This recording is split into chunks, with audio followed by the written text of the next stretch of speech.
Today I'll be answering one of the questions that I get asked the very most. What is social work? Hi, my name is Anna. I make both kind of educational videos talking about social work, which will be interesting to you both if you're in the field or if you're looking to be in the field or if you're curious, you know someone in the field. And then I also make just kind of lifestyle content, vlogs, so you get to see in real time as I'm living my life. I enjoy sharing it. That's what you can expect on the channel. But if you're just here today to learn about what social work is, what you actually learn in social work, sounds good. Let's enjoy these little minutes together and get down to business. So how I'm going to structure this video, because what is social work is a big broad question, and I find that lots of times we can answer it in ways that make sense to people who already know kind of what social work is, and not too often is it talked about what you will actually be learning as you go through social work, as you go through social work programs. So if you are getting a social work degree, you will either be getting your bachelor's, your master's, you can also get a doctorate, but we're going to focus mostly on the bachelor's and the master's today, also known as BSW and MSW. Now, school to school, there will be variations in specific programs that you go to. My MSW program is not going to look exactly like another MSW program. However, each school that you go to should be accredited. Make sure the school you go to is accredited. What this means is they live up to certain standards set by the Council of Social Work Education, aka the big guys. They set standards and schools have to meet them and teach them and follow through with them in order to be accredited. Meaning that what the Council of Social Work Education, they're also known as the CSWE, says must be learned is what must be learned in your social work program, and each school does that a little bit differently in the structure of classes, but there also are similarities. We're going to go through the competencies, but I'm going to try to change it into language that really makes sense so you can get that good picture of what you'd actually be learning. And then we'll talk about the specific classes that this might look like. So social work competency number 1, and these are the order that they give them in, so I don't necessarily think they're in the order of most interesting to least interesting or any of that, but social work competency number 1 is that in learning to be a social worker, you will learn how to demonstrate ethical and professional behavior. This is part of the education. It's not just here's the academia and then learn how to do it ethically. Part of the education is how to be ethical and how to be professional, especially because social workers work with intimate details of people's lives, and so you have to do so in a way that is respectful, is professional, and ultimately is helpful, but ethics is a huge part of it. So in classes, what this will look like is you will learn how to distinguish between your personal values and your professional values. As a social worker, my personal values don't hold much weight as I'm doing my work. It needs to be my professional values that hold that weight. I need to be aware of my personal experiences, my personal reactions, and how that may affect my work as a social worker. What this can look like is sometimes issues will be really close to people's hearts, and sometimes that means that they would be a really good worker in that area, but also sometimes that means that they cannot do work in that area just because personally they wouldn't be able to separate their own personal experiences from the social work that they are doing. So you learn how to do that in class, and you get to explore the different areas of social work so that you can kind of learn where will be a good fit for you while you're in school before you get thrown out into the real world. One big value of social work is lifelong learning, and so that's part of being professional, is that the field is ever changing because culture is changing, research is changing, new treatments, new therapies, new evidence is being found, and so being a lifelong learner as a social worker is the way that you remain ethical and professional because, for instance, I'm in school now, 2022, the field is not going to look the same in, say, 2045,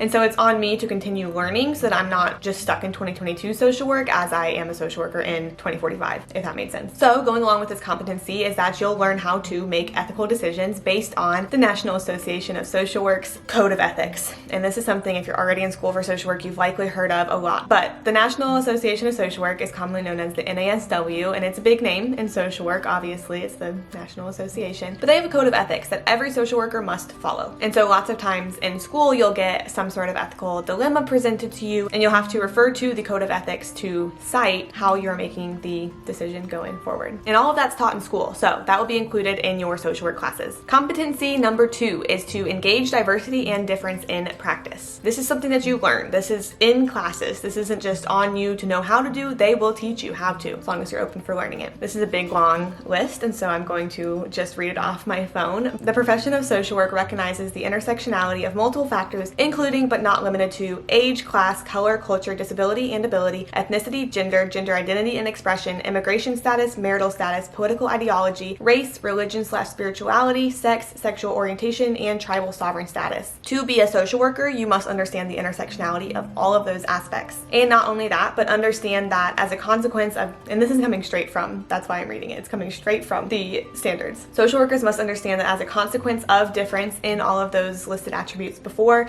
a person's life experiences may include oppression, poverty, marginalization, and alienation, as well as privilege, power, and acclaim. So that's not up for debate. in the field of social work. But part of what you'll learn in class is how to be a social worker in diverse populations, be a social worker with populations who are different from yourself, be a social worker who can recognize the identities that you have that give you a place of privilege in society, as well as understanding the identities that marginalize you. It's just being very aware of those and also being very aware of your clients' identities so that you can do work well with people who are not exactly like yourself. And so part of doing this, especially if you are a social worker that has identities that put you in a position of power, is to be a listener with clients. And you learn how to do that in social work classes. I want to keep emphasizing this, is that these can be hard things and they can be more soft skills. Some of them are, but you learn how to do this and you get a safe place to practice this so that whenever you become a social worker, you've practiced it. As a social worker in a position of power, you learn how to be a listener to your clients and to their experiences. They are the expert on their own lives. You also learn how to apply self-awareness and self-regulation to manage the influence of your own personal biases for or against clients, because in social work, you will be working with diverse clients. Competency number 3, advance human rights and social, economic, and environmental justice. If that sounds exciting to you, awesome, you're on the right path, because this is what you learn how to do in social work classes. Every person, regardless of their position in society, has fundamental human rights. These include, but are not limited to, freedom, safety, privacy, an adequate standard of living, healthcare, and education. Again, that's not up for debate in the field of social work. One of the main values of the field of social work is the inherent value and dignity of a human just by them being humans. And so with that comes with these inherent human rights, and the field of social work works to promote these human rights. So in action, this can look like understanding the global interconnectedness of oppression and human rights violations, and being knowledgeable about the theories of human need and social justice, and strategies to promote social justice, economic justice, environmental justice, all of those. Because research has been done on it and has been done on how to do it well. So you learn how to do that in social work class. And you apply these to both macro level, the world as a whole, communities as a whole, as well as micro level, whenever you're working one-on-one with a person. You recognize and promote their human rights, their dignity that they have just by existing as a person. Competency 4, you engage in practice-informed research and research-informed practice. And in every social work program, there will be a research component, whether it's a research class, whether it's a research project, whether it's reading research in social work. And so you'll learn all about qualitative, quantitative studies. You'll learn the scientific method. You'll learn how to read data. You'll learn culturally informed and ethical approaches to conducting research, especially because it's on humans. It's working with intimate parts of their lives. And so in your social work program, you will learn how to contribute to research as you can, how to get value from research that other people are doing, and how to implement research findings into your day-to-day as a social worker. Competency number 5 that you'll learn is to engage in policy practice. This is something that shocks people a lot of times whenever I talk about it, especially because right now I'm working in a clinical mental health setting, and so there's people with different degrees that are working right alongside me, and they're always like, policy? Why do you learn about policy in social work? Because they think that it's more just individual based. But policy is a big thing in social work, and you will have a policy class, if not a couple, because human rights and social justice are mediated by policy. Policy and its implementation is how change is made at the federal level, at the state level, at the city level, at a school level, a hospital level. Policy is important. And so in order to promote human rights, you can't just be looking at your client and be like, well, I wish this right was easier for you to obtain. I wish this service was easier for you to have access to. You got to advocate. You got to learn how policy affects the people that you're working with. Because even broader than that, policy is funding. Like, funding is policy, and funding is needed, and it's policy, so it's all interconnected in there. And so part of this is understanding the history and the cultural influences in policy and where that's fallen short throughout history. And so it's on social workers to be familiar with and to identify social policy and the up and coming social policy, things that are changing right now, and be able to assess that policy to understand how it's going to affect the people that you work with, how it's going to affect their access to services. Competency number 6 is learning how to engage with clients. And so your clients can be individuals, families, groups, organizations, communities,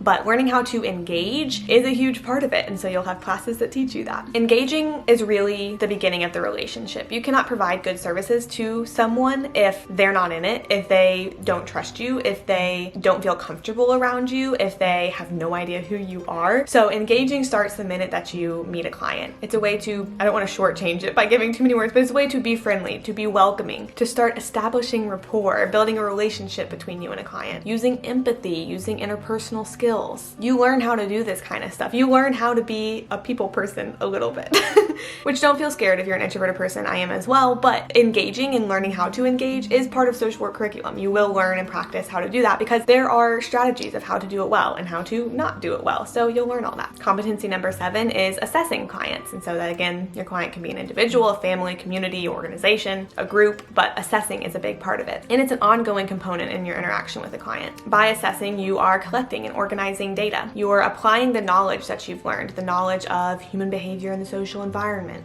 and other theoretical frameworks that you have learned. You're applying that knowledge to the clients in order to assess, see really what's going on, what the situation is. By doing this, you're able to develop mutually beneficial treatment goals with the client, because by assessing, you can learn their strengths, their needs, the barriers that are preventing them from getting what they need, and then you're able to select appropriate intervention strategies because you have assessed, you know what's going on, you know the resources available to you, you know the presenting problems. You can choose proper intervention only through assessing well. Which brings us to competency number 8, which is learning how to intervene with your client, which again, individuals, families, groups, communities, organizations, any of those, learning how to intervene. This circles back to research because you use evidence-based practice to intervene. And so in your social work classes, you'll learn about evidence-based practices. You'll learn different types of therapy. You'll learn different types of community organizing. You'll learn different methods of group therapy, whatever it is. You'll learn different types of it, and it'll be evidence-backed. Part of learning to intervene well is also learning how to terminate well, to end services well. And you'll learn about that in your social work classes. And then lastly, competency 9 is learning to evaluate practice. And honestly kind of goes with the lifelong learning, but it's lifelong reflection about yourself as a social worker. Social workers really can't be set in their ways too much. Practice has to continually be evaluated so that you can learn what's going well and what's maybe not going so well, so that you can fix it and make sure that you are the most effective that you can, so that future clients will get the best practice that they can. Evaluation is a big part of social work. And I just want to re-emphasize the social work values, because all of these values are the foundation of classes that you'll be in. So based on the Code of Ethics from NASW, social work values are service, social justice, dignity and worth of the person, importance of human relationships, integrity, and competence. Now, what this can look like as you are actually in school, you're actually learning. It's going to differ depending on if you're getting your Bachelor of Social Work or your Master of Social Work. If you're getting your bachelor's degree, there's likely general education requirements as well, so you might have to take some math, you might have to take some science, all of that. At a bachelor's level, you'll take psychology classes, you'll take sociology classes, you may take human development classes, and then in your upperclassmen years, you'll start to take the more specific social work classes. So hang with me, because sometimes this can be a little difficult to explain. A Master's of Social Work is 2 years. There's a generalist year and there's a specialist year. If you've gotten your Bachelor's of Social Work, that is the equivalent of the generalist year, meaning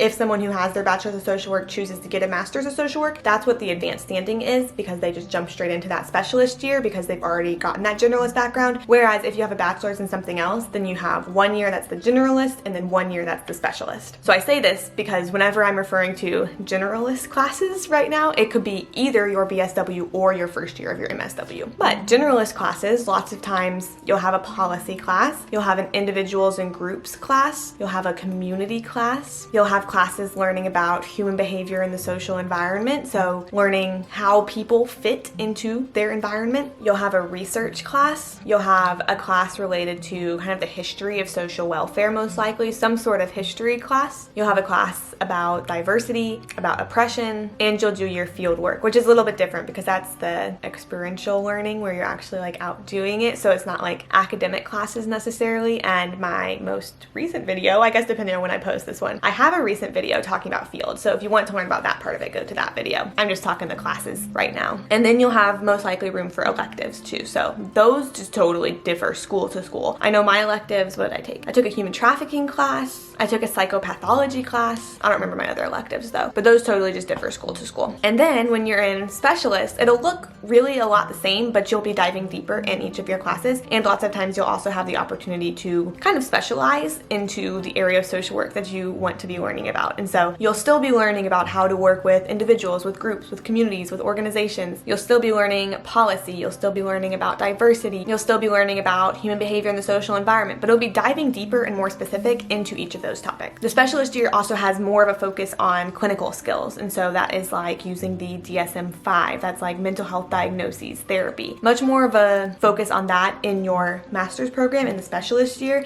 because the generalist is more how to work one-on-one with people well, kind of in the sense of like being a case manager or being an advocate for a person, whereas the clinical focus starts to be more like if you are providing one-on-one treatment, whether that's psychotherapy or something like that, how to do that well. That's more in the specialist year. But also you can take macro classes. You can take, like I said, community organizing, policy, fundraising, supervision. It really just dives in deeper once you get to that specialist year. I know there are some big words, some maybe kind of foreign concepts if you are new to social work in this video, but I hope that it gave you a bit of a picture of what your classes can actually look like, what you will actually be learning about, because I think social work is a very misunderstood field, but then also it's not always clear like what you learn. Because even when I was going through it, I was kind of like, how does this all fit together? Because social work's unique, and then it takes a lot of different aspects of society and just weaves them together into one. So it's not just clinical setting, or it's not just policy, or it's not just community organizing. It's all of it together, which makes it so unique and makes you have a lot of opportunities of what you can do with your social work degree. You'll have a lot of transferable skills in your social worker self that you can work in so many different settings, making so much good change in this world. If you have any further questions for me, please let me know. I'm happy to answer them. I love making videos like this. Obviously, I've been through it, and so I would love to be able to use my experience to help you out in the best way that I can. I appreciate you for sitting down and watching this video, and I'll see you next time.